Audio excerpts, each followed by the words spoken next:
It's another postgame edition of the Golden Blue Nation podcast, and it's back-to-back wins for the old Golden Blue. Nick Farrell here alongside Sydney Cariel from Milan Pushkar Stadium. Our podcast is brought to you, as always, by Mountain State Oral and Facial Surgery, home of the same-day smile.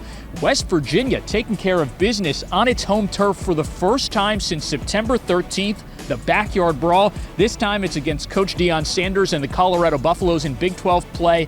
Back-to-back wins for WVU. This one in 29-22 fashion over the Buffs. Sid, maybe not a perfect performance. Coach Rodriguez said he thought his team didn't play well for the full 60 minutes, but certainly stayed engaged. But another sign of progress for this team that's finding ways to get the job done even when it doesn't play outstanding football. Yes, definitely. It was great to hear Country Roads. It felt like it had been forever, which it had been. It had been, definitely. I thought the Mountaineers came out with a little pep in their step, kind of like they did against Houston, had that confidence, that kind of swagger to them, which opened the game. They didn't score on the first drive like they did against Houston, but they did get the first points of the game in that first quarter. So I think that was huge for the momentum moving forward, but got a little, the second half, they didn't come out with as much fire, I thought, which you got a little worried there for a second. For sure, Sid. So you mentioned that first quarter action for WVU. Coach Rodriguez has been saying that he's wanted to see more pop on special teams from his squad. Well, they recovered a fumble late on a muff punt against Houston that helped seal the game, and then got a blocked punt for a safety in the first quarter. I don't think we need to look any farther than that for our turning point, which is presented by our friends at First Green Mortgage. Your home is the heart of what we do. Visit them online at fgm.bank, equal housing lender. At one point during the game, the live box score did not have who blocked the punt, but I'm fairly certain it was Israel Boyce who gets credit with the block punt there for the 2 points for West Virginia. Then they get the ball back, come down and score on a Curtis Jones touchdown run. I had to do a little double take down there. I was like, wait a second, is that who I think it is? Which a few weeks ago, I was told that he was maybe going to come in for short yardage plays, take some snaps. I can't remember if he did any against Houston. Was it going into Houston game? I think they talked about that. But he was a tool today, and they needed that little boost. More thoughts on Jones, the West Virginia native, here in a little bit. But first, let's go over to defense. We mentioned the play of the special teams unit getting things going with a blocked punt early. Defense played well in this game, Sid. Really attacked the quarterback, which it's clear that was at the very top of the to-do list for Zach Alley's group today, right? True freshman quarterback Julian Lewis getting his first start for Colorado in his third collegiate appearance, and West Virginia got after him. We'll hear from Coach Rodriguez in a little bit, but he said 7 sacks. Yeah, that was good, but we could have had maybe 17 sacks with the way that we got after the quarterback. Reed Cariel, one of 2 Mountaineers with 2 sacks in the game. So, you take this West Virginia team that went several games in Big 12 play without recording a sack to then picking up 7 in one game. The return to early season form continues. Yeah, that was huge, and I think it was huge for Reed Cariel too. I feel like he hasn't been all over the stat sheet as of late, but today made a big impact in the game. And also, Juju Lewis, his nickname Juju, that's what his team calls him, but he seemed to settle in a little more as the game went on. But I think the defense also made adjustments as the game went on when he looked like he was not as rattled like he was in the first half. West Virginia also doing a really great job with Colorado's run game. The Buffs have not really run the football that well. West Virginia, a much better rushing offense than Colorado, and Colorado also is the worst rushing defense in the Big 12 coming into this game. Held the Buffs to 51 rushing yards. Colorado trailed the entire game. The game plan, it seemed, was to pass. They felt they had to pass because they trailed by double digits through most of the first half and even into the third quarter.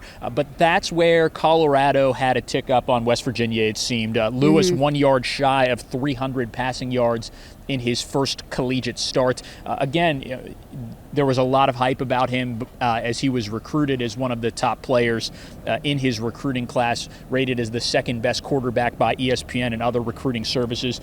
He did play well. He represented himself well in his first collegiate start. I think some of those passing yards, too, came from him scrambling and then finding open players downfield, which then there was a couple of missed tackles that didn't help WVU at all because they had him, it seemed like, in the backfield, and then he somehow would get his way out of that and then make a play out of what seemed to be a blown-up play. And that I think, helped his yards for his stats there. Absolutely, Sid. So let's go to the other side of the ball. West Virginia offensively coming into this game, the injury report is getting better for WVU. Yeah, there's going to be those guys who are out for the season, like Nico Marchio, like Jaden Bray, like Ty Edwards. That situation is not going to get much better. But where it really hurt WVU this week was at the running back position, because you had two guys, Tyler Jacklich and more specifically Clay Ash, who weren't available for this game. Ash got hurt at Houston. Jacklich, we learned, got hurt this week during practice. So, Sid, that's where we get the Curtis Jones appearance in this game, because, yes, it had been not just hinted at, right? Yeah. It had kind of been openly said that he was going to take some reps in practice. Exactly, and he was a two-way player in high school at Cabell Midland, the Huntington native, so he's familiar with playing running back, just hasn't done it at the collegiate level, but definitely seemed to show up well when the Mountaineers needed him. Coach Rodriguez pointed out after the game that West Virginia did not have a running back listed at 180 pounds or heavier available for this game. So they needed somebody in those short yardage situations. So we get not one, but two linebacker touchdowns in this game. Yeah, which is crazy. And you know what I thought was funny in the post game? Curtis said that he made sure he stayed near Rich Rodriguez when WVU was on offense, because he wanted to make sure, Coach, I'm ready. Especially, he was like, I was very aware of where we were on the field, how many yards we needed, and when there was 5 or less, he was like right next to Coach, like, hey, put me in, I'm ready for this. Wouldn't you be that way though, Sydney, if it was about to be your big moment? Oh yeah. To get to be a two-way player for the first time at the collegiate level? I think I'd be right next to Coach Rodriguez when we're in the red zone, right? No nerves, no nothing, just a bold, confident me standing right next to Rich Rodriguez. Sure. So that's the moment there, or the two moments there for Curtis Jones. The other player who had a unique moment in this game was the tight end Ryan Ward. He had one reception. It was for a touchdown, so a big moment for him and a significant moment in the game as well in the first half. So those are the two unlikely sources for West Virginia's scoring, but there's two other guys that we have to talk about. Yeah. We'll discuss Scotty Fox here in a minute, but Dior Hubbard today, Sid, had a really, really strong performance. He also is banged up, but played through it. Yeah. There were moments against Houston where you could tell Hubbard just wasn't really right. And Coach Rodriguez indicated that he's still not 100%, but he went out there and he balled today. Yeah. I mean, he was West Virginia's leading rusher and leading receiver in the game, which is saying a lot. Yeah. And also 150 yards of total offense on 22 touches, just a really quality performance from Hubbard. Yeah, he really saw the holes well today, I thought. Definitely. And I guess that says something about the offensive line too, but he was able to be shifty in there and pick up those 1-2 extra yards that went a long way as far as short yard gainage, especially for those first down plays. But that long pass Scotty had, I'm pretty sure it was to this end zone. He was so close. Right. Dior was so close to scoring that long receiving touchdown, just got tripped up and in the 10-yard line, I think. And I was like, oh, and he wanted it too. He was upset. I think he had 94 receiving yards total. 69 of them came on that one play that you just referenced. So, you're going to lead the team in receiving yards, I guess, if you have a play like that close to a West Virginia touchdown. Let's discuss Fox, the quarterback, making his third consecutive start for West Virginia. 17 for 28, 202 yards, a touchdown, and 2 picks. And those interceptions came on back-to-back offensive snaps. One was on a 4th down. Okay, maybe ends up sort of being like a punt, right? He kind of was under duress, tried to make a play. They were going to turn it over on downs anyway. Okay. The next play was not so good on a 1st and 10 for West Virginia offensively. Definitely one that he'd want to have back. But again, there are going to be freshman moments from a freshman quarterback, right? And even if he starts every single game left for West Virginia, there are only 2 more, by the way, these moments are still going to pop up. It's just part of the growing process. And really, you need to go through them so that you can learn and be better. Yeah, I think so. Yes, agreed with that. Scotty's going to look back on the tape and definitely want that one back. But you think back to a few weeks ago, because those back-to-back interceptions really gave momentum to Colorado. Yeah, right. And that put a lot of steam on their side of the field.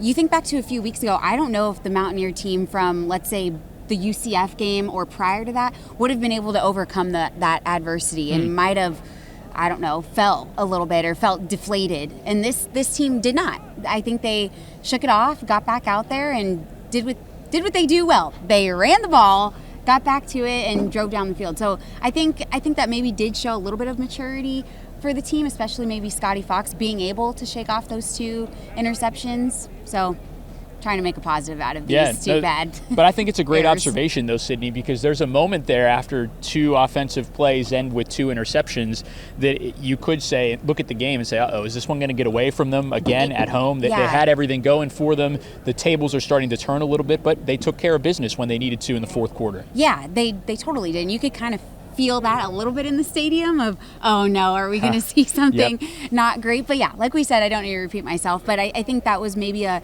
turning point as a team for the Mountaineers.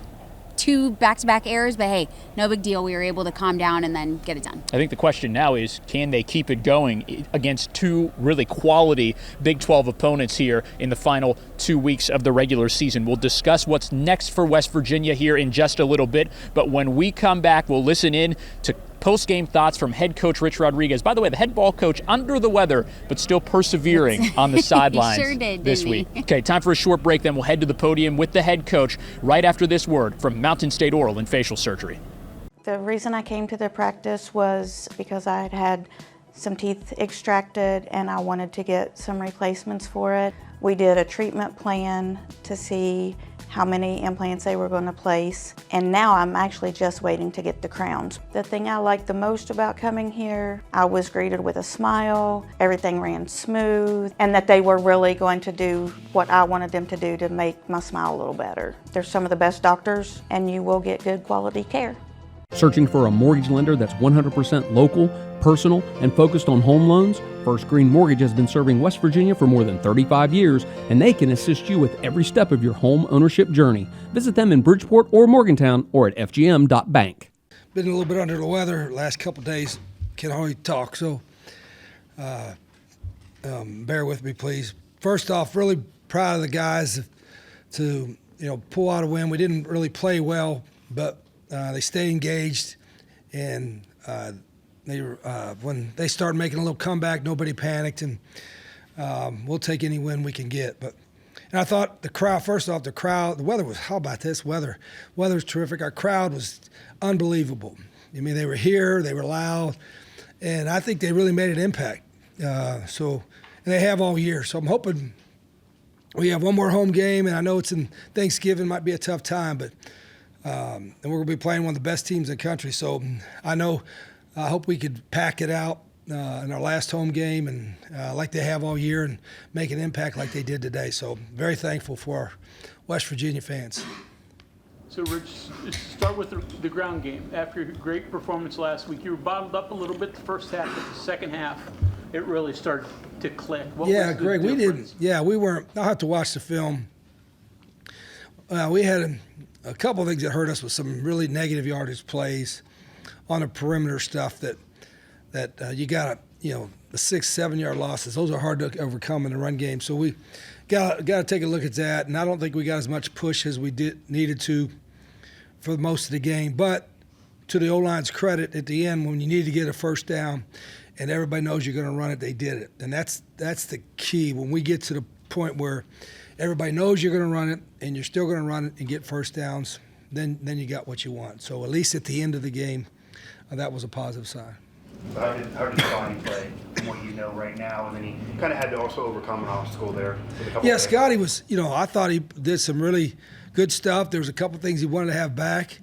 He's so conscientious that I have to be careful when I tell him something, or like, opening play, like be ready for this, and they don't do that. But he's so concentrated on being ready for that if they don't do that, then it's I probably overcoached it, if that makes sense. So he's a very, very, very coachable guy and a great competitor. And we needed to throw the ball to move it at times a day, and he made some nice throws. Can you describe at all what he was like, his demeanor after the interceptions?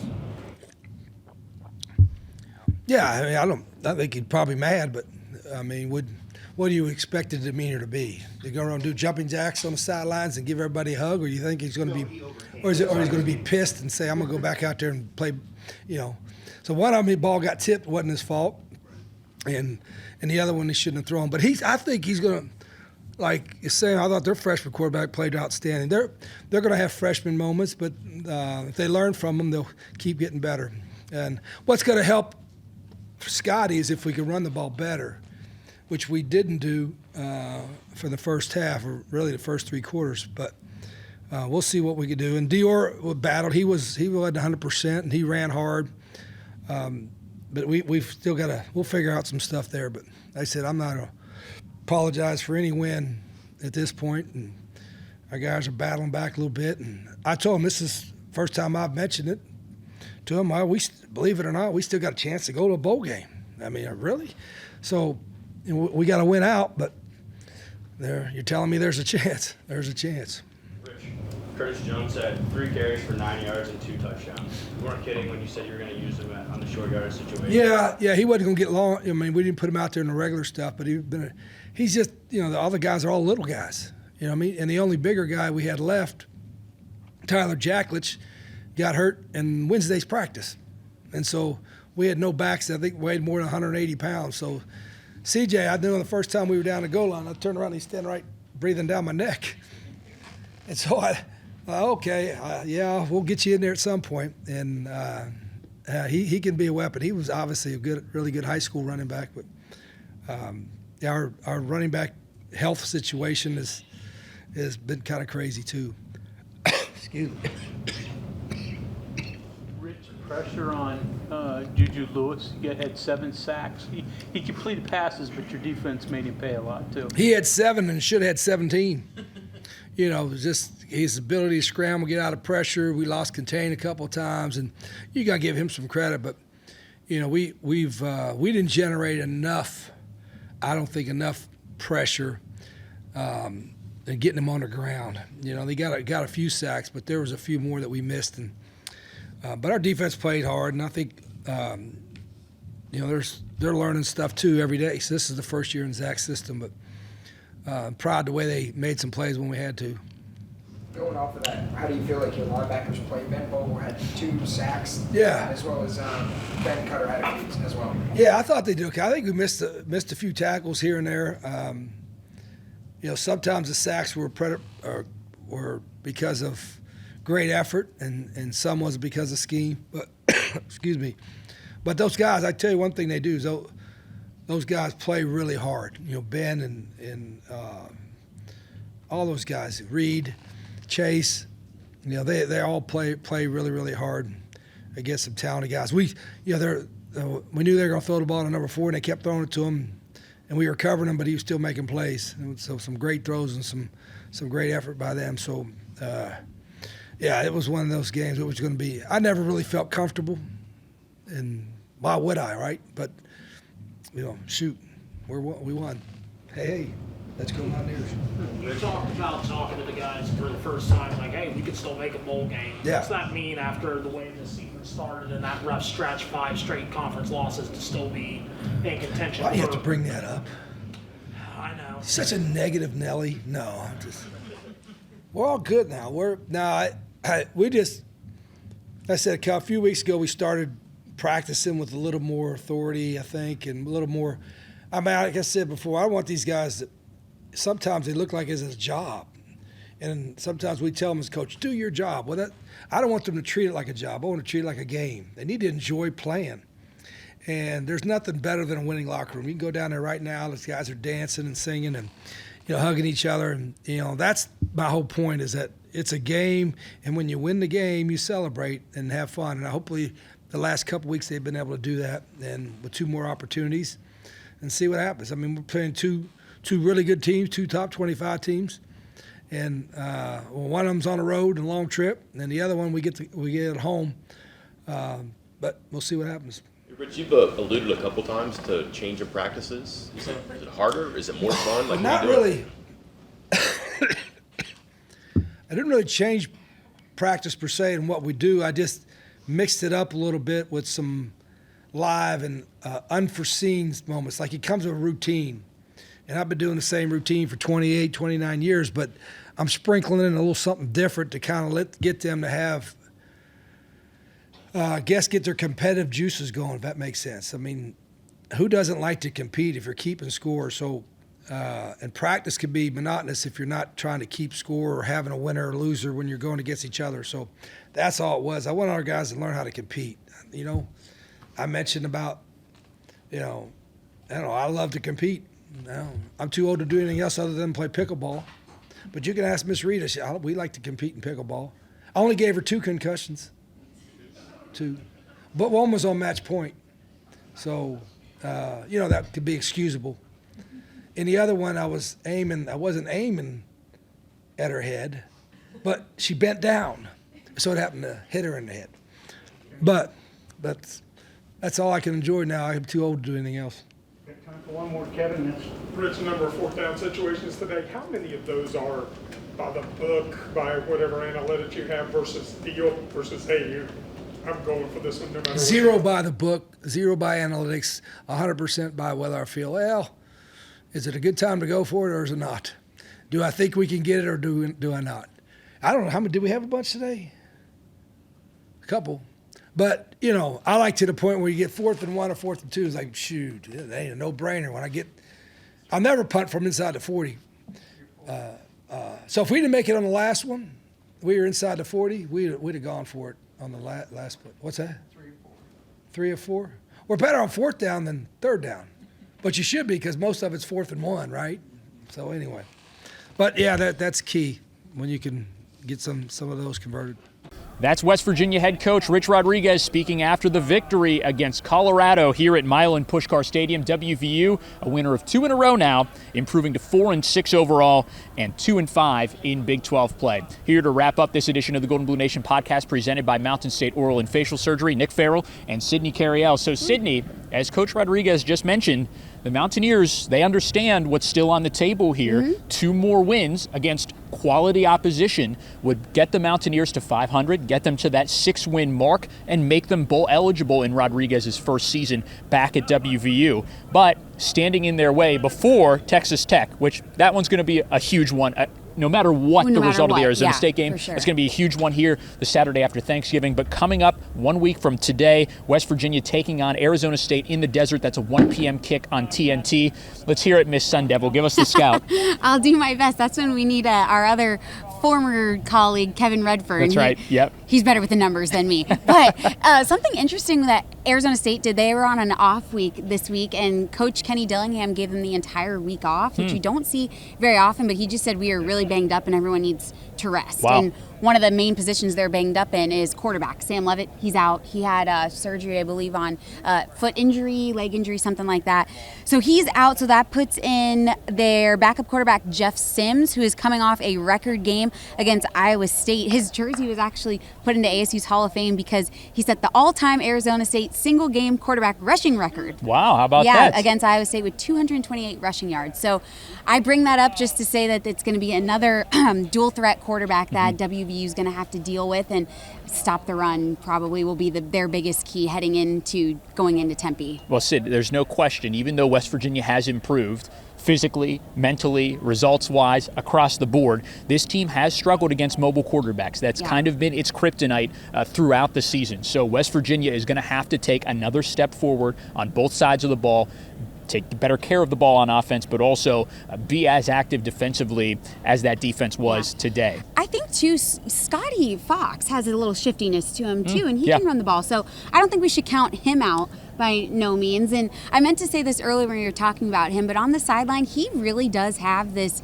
veteran-like presence out there. After West Virginia scored one of their first touchdowns, he walked over to the offensive line and was just like, like pumping them all up. And I just looked and I was like, that dude's a freshman. Yeah, he's a true freshman, but he is out there acting like he's a senior and like he's played with these linemen for a while. So that was I think that was a cool moment to see from your freshman quarterback who's acting like he's been around for a while. So trip to Arizona State Saturday, then an open week for West Virginia, then back here at home the Saturday after Thanksgiving against Texas Tech to wrap up the regular season. Mountaineers need to win both of those games in order to become bowl eligible. Today, though, for now, West Virginia victorious over Colorado by a touchdown here at Milan Puskar Stadium. We'll return next week to recap the Arizona State game. For now, that's a wrap on this edition of the Golden Blue Nation podcast. She's Sydney Cariel. I'm Nick Farrell. We're brought to you as always by Mountain State Oral and Facial Surgery, your premier dental implant destination.